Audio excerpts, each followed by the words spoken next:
En el Perú antiguo existían cientos de lenguas y dialectos.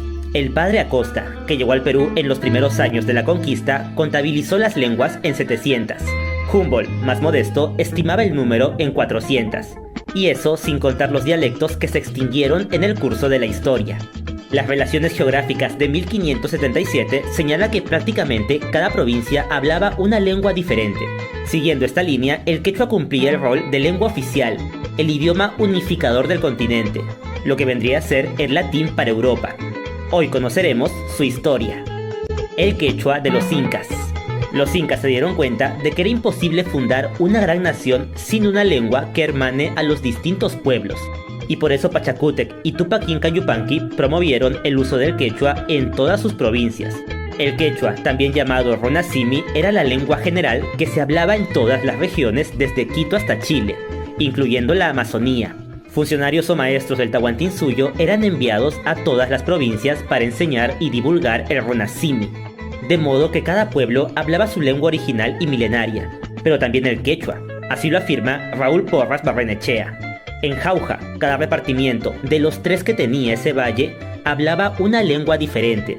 Los rocanas antamarcas tenían, además de la lengua general del Inca, una lengua propia antiquísima, y otra más los apocaraes y los omapachas. Variaciones del quechua. Cuando el ronacimi se esparció por todo el Tahuantinsuyo, dio lugar a variaciones fonéticas, como el huanca y el chinchaysimi. Por ejemplo, en la costa se hablaba muchic o yunga, el puquina en las riberas del Titicaca, la lengua cholona en el Huallaga, y diversas lenguas amazónicas como el Caribe y el arahuaco se extendían por la selva. Sin embargo, todos estos dialectos eran fáciles de entender, porque estaban muy allegados al quechua. En cuanto al aymara, se sigue discutiendo su preponderancia. Hay quienes sostienen, como Max Zule, que en la época preincaica se hablaba aymara en todo el Perú. Otros afirman que su uso estaba limitado al sur del Perú y al norte de Bolivia. Lo cierto es que el quechua y el aymara son lenguas fraternas, con una fonética muy parecida y cientos de palabras comunes. No obstante, el aymara y todas las lenguas, a excepción del quechua, eran llamadas aguasimi, que quiere decir lengua no oficial o arcaica. El quechua durante el virreinato. Durante la colonia, la lengua de los incas se transmitió de 2 maneras, de familia en familia y mediante los catedráticos y frailes.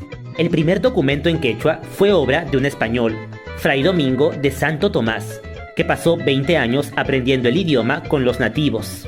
Se trata de su vocabulario de la lengua general del Perú.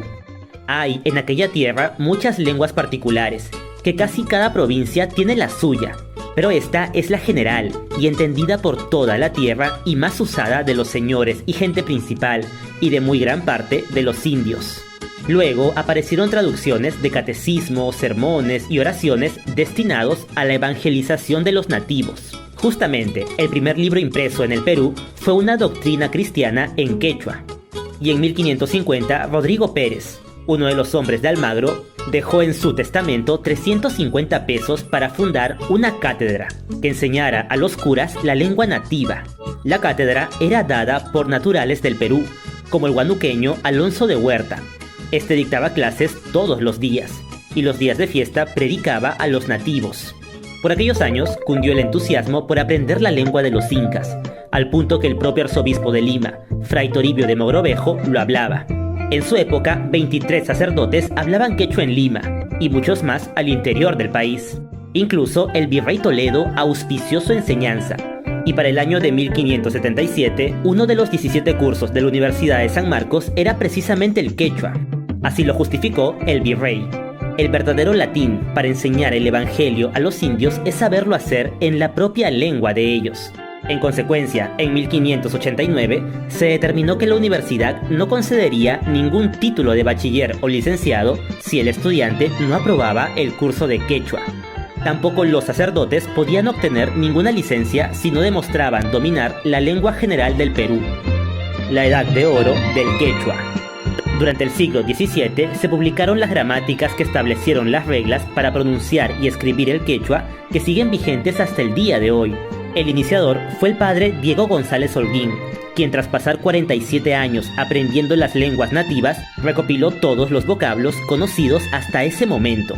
Sus libros tienen nombres larguísimos, como era costumbre en su época.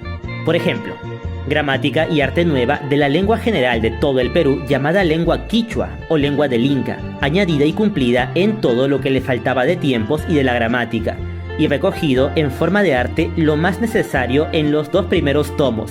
Y mejor no sigo porque nos tomaría todo el video. En paralelo se cultivó el quechua con intenciones artísticas. Comenzaron a aparecer poemas, yarabíes, fábulas y obras de teatro, por lo que este siglo se considera como la edad de oro del quechua. En este lapso, la lengua de los incas se enriqueció con nuevas expresiones y metáforas tomadas del español. El más célebre escritor de esta época es el cusqueño Juan de Espinosa y Medrano, más conocido como el Lunarejo. Fue un prodigio que escribió en quechua poemas líricos, sermones y obras de teatro con nativos como protagonistas. Además tradujo al quechua nada menos que a Virgilio. La decadencia. ¿Por qué se abandonaron los estudios del quechua? Una de las causas fue la rebelión de Túpac Amaru.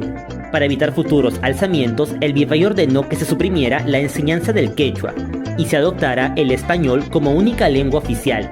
Al mismo tiempo, los jesuitas, que eran los mejores maestros de quechua, fueron expulsados del Perú en 1767. Además, se cambió el enfoque de la enseñanza. El rey decretó que en lugar de que los españoles aprendiesen quechua, era mejor enseñar castellano a los indígenas. De esta forma, el castellano fue impuesto como el único idioma en todas las colonias. Con esto se esperaba que los ánimos independentistas cesaran y que las costumbres nativas fueran desplazadas por el modo de vida español, pero la medida tuvo el efecto contrario. El último fruto del quechua virreinal fue también la obra más esplendorosa de la historia del Perú, Ollantay. Mezcla de una antigua leyenda inca con el drama español, es una de las historias más bellas que ha producido la humanidad, al nivel de la Ilíada o el Quijote. Epílogo. Lejos de reducirse, el número de hablantes de quechua sigue aumentando cada día.